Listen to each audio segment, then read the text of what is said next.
Shalom, welcome back to the Sequential Zohar series. This chapter begins with one of the most famous verses in Genesis. Hashem Elohim took the side of Adam and built it into a woman. On the surface, this is the creation of Eve. It is the first man and the first woman. It is the beginning of marriage, family, and human relationship. But the Zohar does not stay on the surface. The Zohar hears the word built, and suddenly the whole verse opens into the secret of soulmates, the rebuilding of Jerusalem, the Shechinah, the temple, and the final correction of the world. The chapter tells us that the first soulmate union was Adam and Eve. But in the Zohar, a soulmate is not merely a romantic partner. It is not just someone who makes you feel understood. It is deeper than personality. It is the reunion of two sides of one root. A soul can enter the world divided. One part appears as one person, and another part appears as another person. In the physical world, they look separate. They have different bodies, different journeys, different timing, different wounds, different tests. But at the root, they belong to one structure.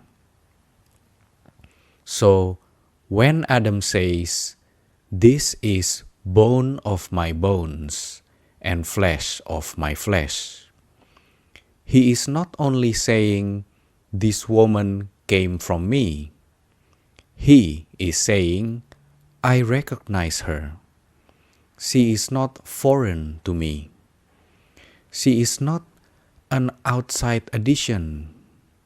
She is the missing side of my own being." This is why the verse says that God built the side into a woman. The soulmate is not manufactured by human desire. The true union is built by heaven. It is arranged through spiritual architecture, not ego, pressure, fantasy, or force. And then the Zohar immediately connects this to the secret of levirate marriage, Yibbum. In Torah law, when a man dies without children, the brother can build up the house of the deceased brother through marriage. If he refuses, the Torah says, he did not build his brother's house. The Zohar takes that phrase, "to build a house," and turns it into a cosmic mystery. Who builds the house of the Shechinah? Who rebuilds the broken house of holiness? Who restores Jerusalem when she is in exile? Human beings can try to build. Kings can build. Communities can build. Institutions can build. But the Zohar says that the final house must be built by Hashem Himself. Because what is built only by human hands can fall. What is built by ego can be broken by ego. What is built by politics can be destroyed by politics. But what Hashem builds has an eternal root. That is why the chapter brings the verse, Hashem builds Jerusalem. Jerusalem here is not only a city of stone. Jerusalem is the Shechinah. Jerusalem is the vessel of divine presence. Jerusalem is the feminine side of holiness, the place where heaven enters earth. And the Zohar says that Jerusalem is built through the 4 letters of Yud Hei Vav Hei. The name itself becomes a building pattern.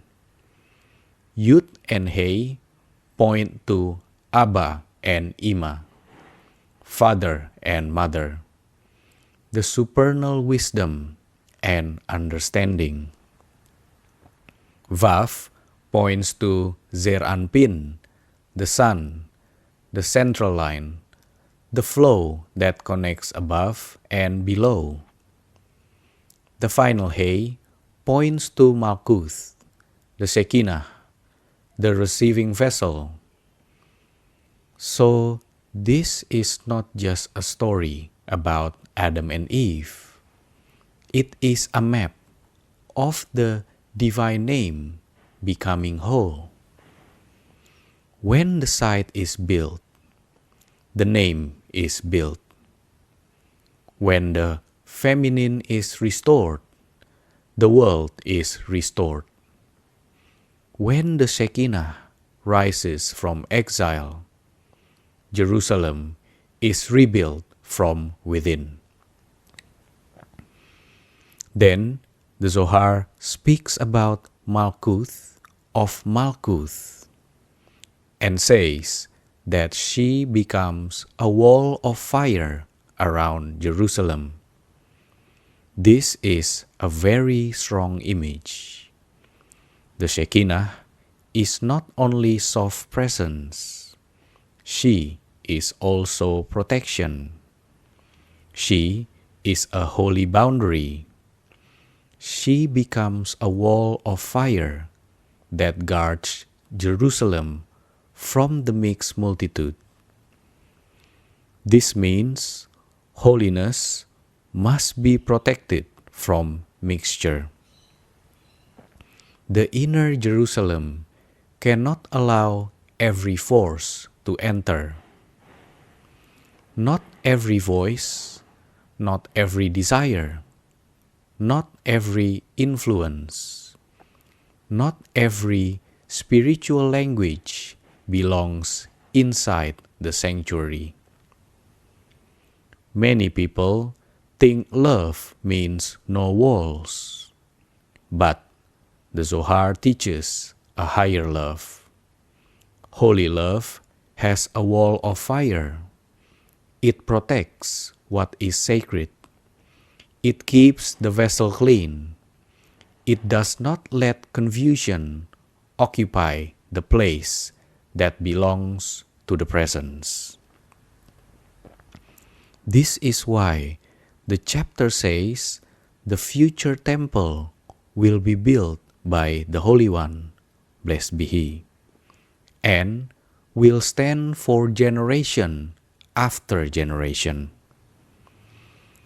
The first temple was built through Solomon.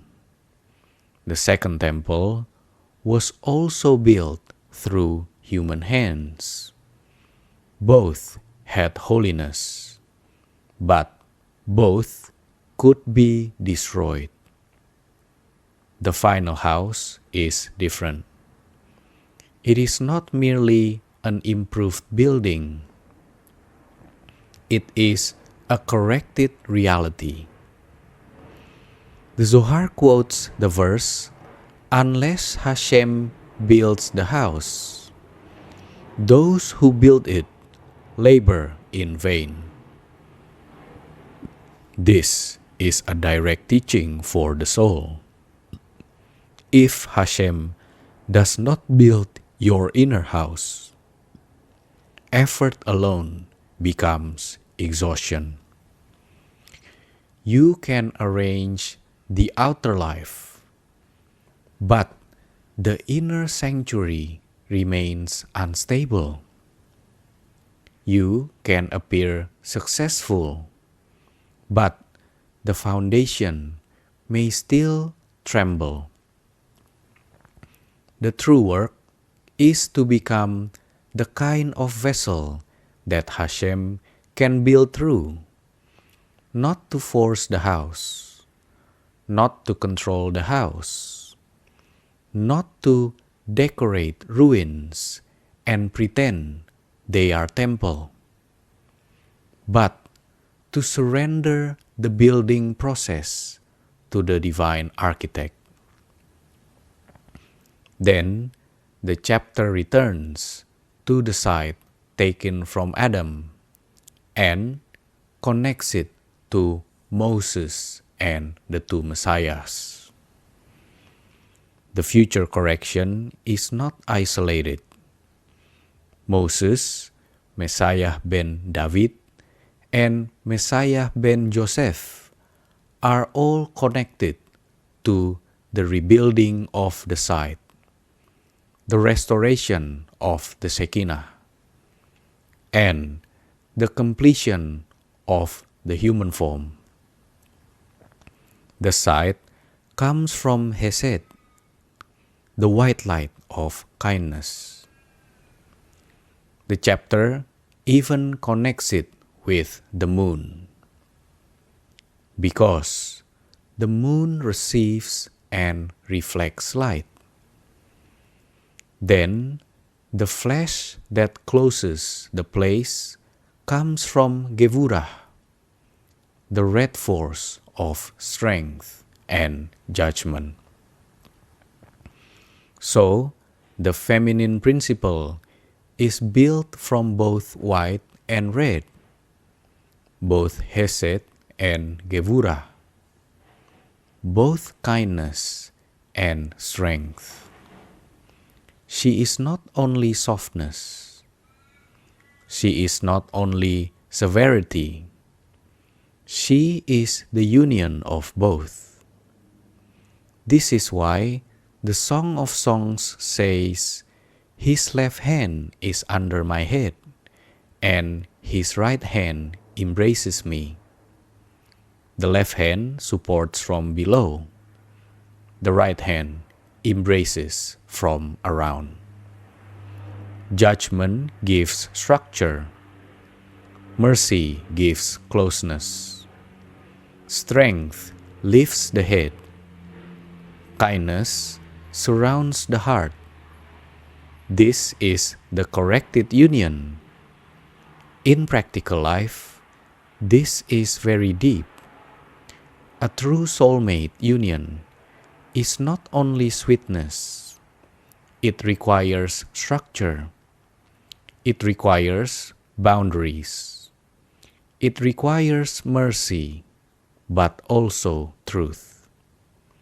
It requires embrace, but also foundation.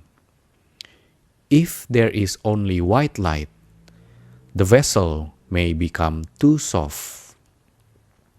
If there is only red force, the vessel becomes harsh. The real union carries both. Then Adam says, "This is now bone of my bones and flesh of my flesh." The Zohar says this is the Shechinah, the betrothed maiden of the central pillar, Zeir Anpin. In other words, Adam's recognition of Eve is also the central pillar, recognizing the Shechinah.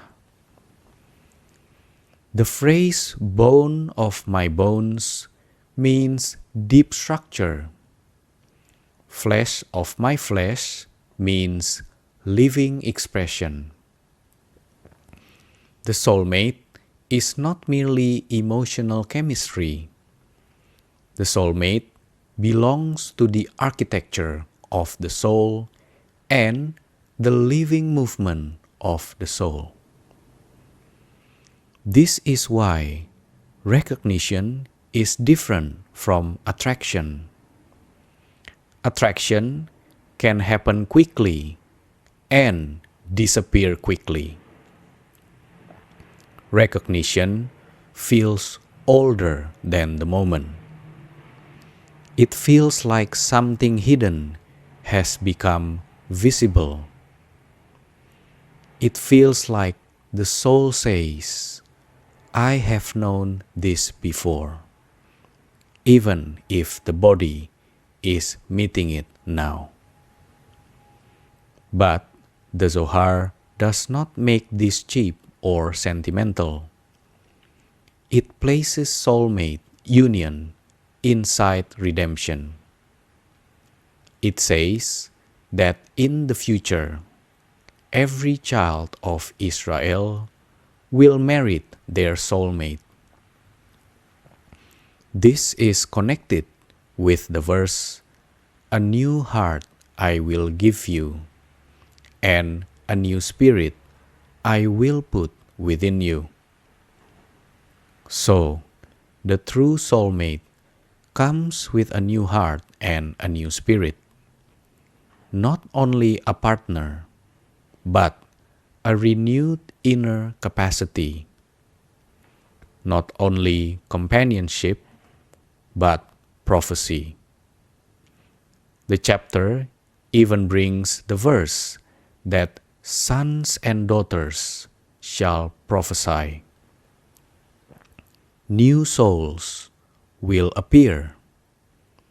This means final union is not merely about finding someone. It is about becoming new enough to receive what belongs to you. The old heart cannot hold the new soul. The old spirit cannot recognize the true counterpart. When the heart is renewed, recognition becomes possible. In mystical language, the soulmate is not found only by searching outward. The outer meeting follows an inner construction. First, the scattered parts of the person are gathered. First, the inner Jerusalem is protected. First, the house is made ready. Then, when the vessel has formed, what belongs to the vessel can arrive without being wasted, misused, or misunderstood, because the soul finally has a place to receive it. The Zohar says Messiah, son of David, does not come until all the old souls of the body are exhausted. And then the new souls come. This is an enormous teaching. Redemption waits for old patterns to finish their cycle. Old identities, old wounds, old fragments, old exiles must complete their work. Then something new can descend. On a personal level, this means some unions cannot appear while the old version of the person is still ruling. The new soul needs a new house. The new heart must be given first. The new spirit must enter first. Then the soulmate can be recognized without distortion. And at the end, the mixed multitude is removed from the world. Then it is said again of the man and his wife, they were both naked, and they were not ashamed. This is the return to innocence. Nakedness here does not mean exposure in a low sense. It means nothing false remains to hide. No shame, no exile, no mixture, no outer covering needed to protect against impurity. The distortion that caused exile is removed. Before the fall, nakedness was purity. After corruption, nakedness became shame. At the final correction, shame is removed because the cause of shame is removed. The soul no longer needs to hide from itself. The man and the woman can stand before each other in truth because the mixed force is no longer between them. This is the inner meaning of soulmate restoration. It is not only that two people meet, it is that the false third force disappears. The confusion, the ego, the mixture, the exile, the shame, the fear, the distorted desire, all of that is removed. Then the original unity can breathe again. So, this chapter begins with a woman built from a side, but it ends with the whole world being rebuilt. Adam and Eve become Jerusalem. The side becomes the Shechinah. The house becomes the temple. The marriage becomes the divine name restored. And for us, the teaching is very practical. Let Hashem build the house. Let Hashem build the heart. Let Hashem build the vessel. Do not rush sacred union from the outside. Do not confuse intensity with destiny. Do not confuse desire with recognition. Become clean enough, steady enough, and truthful enough to receive what heaven builds. The soulmate secret is not simply about romance. It is about completion. It is about the divided soul returning to wholeness. It is about the Shechinah no longer being exiled. It is about Jerusalem becoming a wall of fire.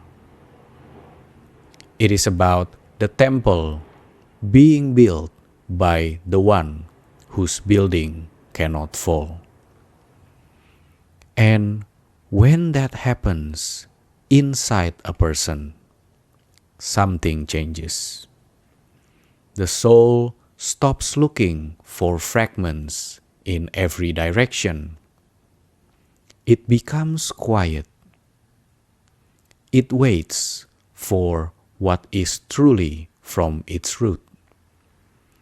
It allows the old souls to finish, the new heart to enter, the new spirit to breathe, and the inner Jerusalem to rise. That is the great promise hidden inside this chapter. What was taken from Adam is not lost forever. What was separated can be rebuilt. What entered exile can return. What became shame can become innocence again. And what Hashem builds, no force in the world can destroy. Shalom.